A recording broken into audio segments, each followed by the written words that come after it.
Tēnā koutou, ko tahu pōtiki te marotoa taku ingoa, e uri tēnei no te tai rāwhiti, anō Ngāti Porou, ko pōkai te marae, kei tikapa, ko te kapa o hine kōpeka te tūranga Whāi. I'm 21, just finished my degree studying health promotion. I'm an artist on the side, but am looking towards making art my main sort of goal. I've probably been drawing since I was, a little kid, just drawing on the walls, bro, like finding anything, like putting pen on any surface was something that excited me back in the days. Like if I had a vivid, it was over for all my toys, bro.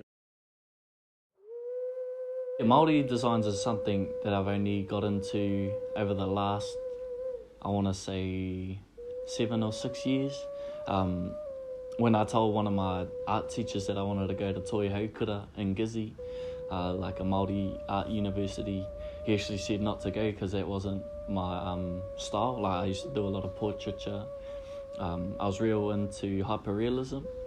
So I was heading in that direction before I got the hang of doing moko, got the hang of just doing things Māori. So now I just sort of fuse the two worlds. Just sort of comfortable with drawing whatever comes to mind these days. But when it comes to kaupapa Māori, it's sort of like, it's embedded like a deep philosophy in everything I do, or the creative things that I do.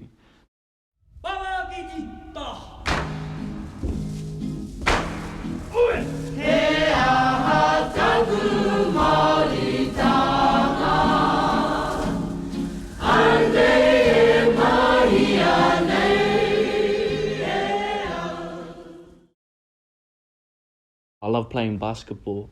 I still love playing basketball, and sneakers was always a huge thing. Like it was, the real noticeable players always had the meanest sneakers, and I thought, that was sort of the start of like liking the look of shoes. I remember just coming across videos on YouTube or social media and just sort of seeing people create their own sneakers. And that's something that's always appealed to me, is having your own steez, your own look. So psychedelics is something that isn't really huge in Te Ao Māori, but I've always seen connections. I've always seen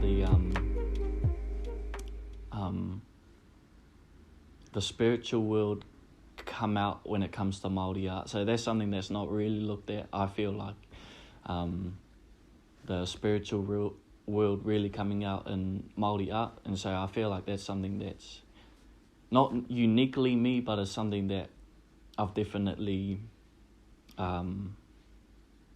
focused my mahi toi on. But even down to comical things, like the things behind me there, Crash Bandicoot characters that I've just mocked up, like Crash Bandicoot masks that I've just mocked up.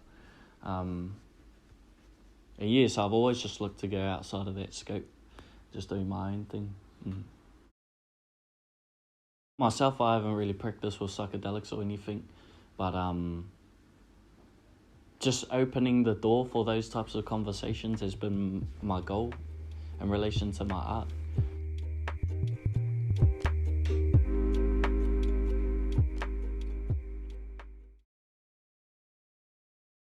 I had a bit of conflict because I always used to compare my art to other people's, and it took me a while to break free from that. And then once I found that, I would also have problems with asking myself, is this what I want to do? Is this what I love to do? Or is this just what I'm good at? And, there's just been moments in my life where I get into a zone, and that's just how I know that it's what I love to do. Like when I get into... they call it the flow state, when you can get into that flow state. For me, that's when it feels like love and passion for the type of mahi that I'm doing. And so, that was the main tipping point for me, and looking up to certain people just kept me going in this world. For the longest time when I was coming up in the art world, I sort of just had one goal in mind, and that was sort of to like surpass my brother, and whatever that sort of meant. And then once I felt like I did that, I just kept grasping onto new idols. Currently, Te Haunui Tuna is probably my main idol, just in terms of he's able to do the same sort of thing, like put his brain onto paper, and that's always been a goal of mine, and you can tell that he's just able to do that. And he's one of those people that goes against the sort of, or not against the tradition, but he sort of does things, or like he creates these characters that are just unreal. You can't really get a lot of authentic Māori designs on, or anything for that matter, and so definitely the direction I'm going, I can see blowing up, just because of its uniqueness. You know, it goes beyond what unique is in terms of creating your own sneakers, or at least in my eyes. But obviously I'm not the first one. There's been heaps of Māori artists before me who have done amazing things internationally and have made amazing moves, in terms of getting our voices out there, getting our images out there, to promote Indigenous peoples and minorities in general, just in a positive light, and saying, you know, we got the skills, and and everyone wants that now. I think coming up in school, people don't really think that they can. I'm just thinking in terms of like future rangatahi who want to pursue anything creative, like their stuff is, it's kind of encouraged, but it's not. People just can't see themselves surviving off doing things that they're good at and passionate about. People often want to go into a trade or go into an office job just to get some money, but I've always wanted to see people who do creative things and are just creatives. I've just always wanted to see them follow that path and see where it takes them. You know, if you really want something, then you'll find ways to go get it. And that's all I can hope for the future generation of creatives, you know, and that's in any world. I just want them to do what they want to do, really. Kawa e whakarongo ki era, e hiahia ana ki te whakakahore i Tōu Ara. Mena koe e hiahia ana te whai o wawata, i o tino hiahia tēnā mea whai.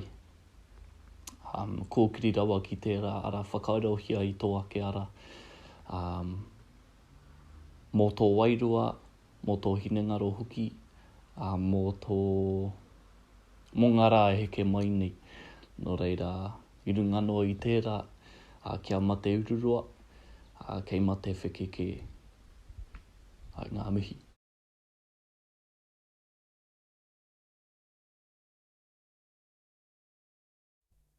Kia